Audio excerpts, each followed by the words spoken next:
आप देख रहे हैं कमोडिटी कॉल और कमोडिटी मार्केट का हाल आपकी स्क्रीन पर लेकर आते हैं। सबसे पहले सोने चांदी और साथ ही साथ एनर्जी पैक पर एक नजर डाल लेते हैं, जहां पर सबसे ज्यादा एक्शन हम नॉन एग्री स्पेस में खासतौर से देख रहे हैं। आज के सेशन में कच्चे तेल में दबाव कायम है, नेचुरल गैस में गिरावट लगातार जारी है, वहीं सोने चांदी के भाव आपको फ्लैट कारोबार करते हुए नजर आएंगे। तो ये रुझान फिलहाल बाजार में बना हुआ है। अगर नॉन एग्री कमोडिटीज की बात करें, बेस मेटल्स में भी प्रेशर दिखाई दिया है, फिर चाहे वो कॉपर, एल्यूमिनियम, यहाँ पर प्रेशर के साथ ही कर रहे हैं ट्रेड आज के सेशन में। ये हैं प्राइसेस आपकी स्क्रीन पर। हमारे साथ बीरेन वकील, कंसल्टेंट पैराडाइम कमोडिटी एडवाइजर्स, रूपा मेहता, सीईओ और एमडी स्मृति कमोडिटीज से मौजूद है स्ट्रैटेजीज बताने के लिए।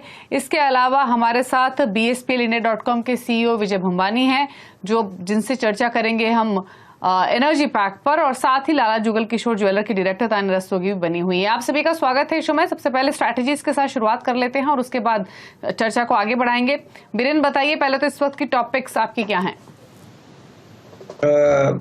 मैं नॉन एग्री स्पेस में गोल्ड पे मैं बाइंग में प्रेफर करूंगा। डिसेंबर गोल्ड करंट लेवल के आसपास लक्ष्य रहेगा 50,400-500, स्टॉप लॉस रहेगा 49700 और टाइम फ्रेम 3-4 दिन की है।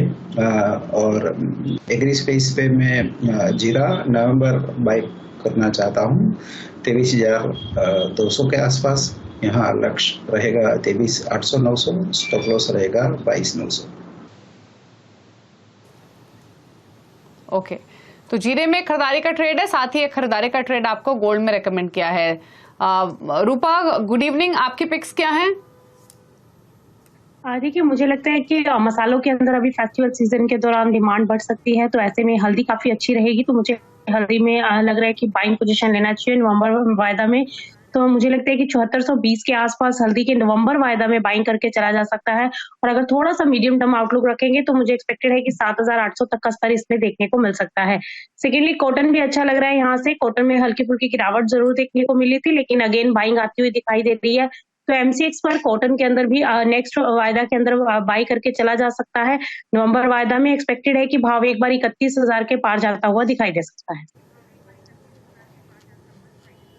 ठीक है, तो कॉटन और टर्मरिक पर आपको खरीदारी का ट्रेड मिला है रूपा की ओर से। लेकिन अब बात कर लेते हैं एनर्जी पैक के, खासतौर से कच्चे तेल पर सबसे पहले राय करेंगे। विजय हमारे साथ बने हुए हैं वापस। हालांकि ब्रेंट का भाव आपको $91 के आसपास कारोबार करते हुए दिखाई देगा इंटरनेशनल मार्केट में, लेकिन अगर हम बात करें पिछले एक हफ्ते की, तो प्राइसेस लगातार अंडर प्रेशर में रहे हैं। सप्लाई बढ़ने की चिंताओं के बीच में डिमांड को लेकर चिंता, कई सारे फैक्टर्स रहे हैं, पर चाहे वो डॉलर का प्राइस मूवमेंट ही क्यों ना हो। अब सवाल ये है कि यहाँ से डायरेक्शन क्या रह सकती है, कौन से ट्रिगर्स इंपॉर्टेंट रहेंगे।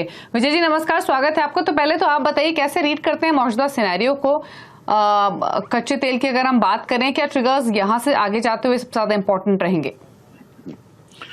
नमस्कार दीपाली जी, मुझे अपने शो में शामिल करने के लिए।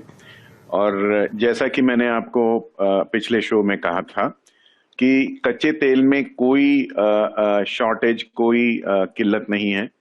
हालांकि एक डिमांड डिस्ट्रक्शन, यानी जो खरीदार हैं उनकी वजह से, उनकी तरफ से डिमांड में कमी आ सकती है, क्योंकि सारे विश्व के बाजार में एक रिसेशन का माहौल छाया हुआ है। ये एक मैन मेड, यानी एक डेलिबरेट शॉर्टेज क्रिएट करने के लिए कही गई है दाम को बढ़ाने के लिए।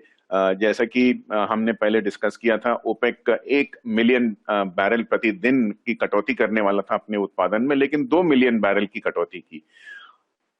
हालांकि उसके बाद भी दाम ऊपर नहीं टिक पा रहे हैं। ये साफ बताता है कि रुझान जो है बाजार में मंदी का है।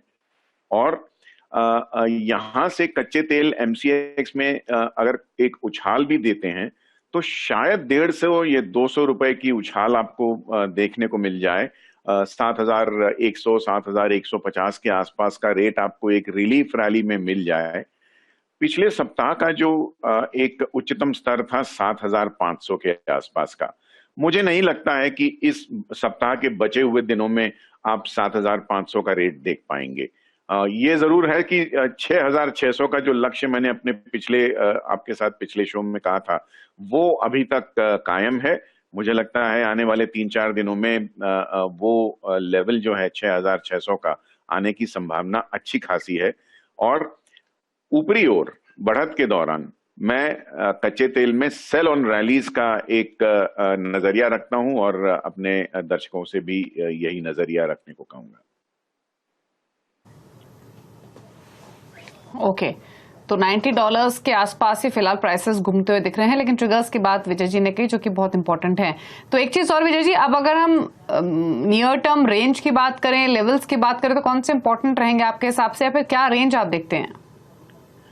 7150 का जो स्तर है उस पे मैं एक रेजिस्टेंस एक्सपेक्ट करूंगा और 6600 के आसपास का जो टारगेट है वो उस पे सपोर्ट आने की संभावना है। ये लक्ष्य जो है ये परसों तक, शुक्रवार के सेशन एंड तक के हैं।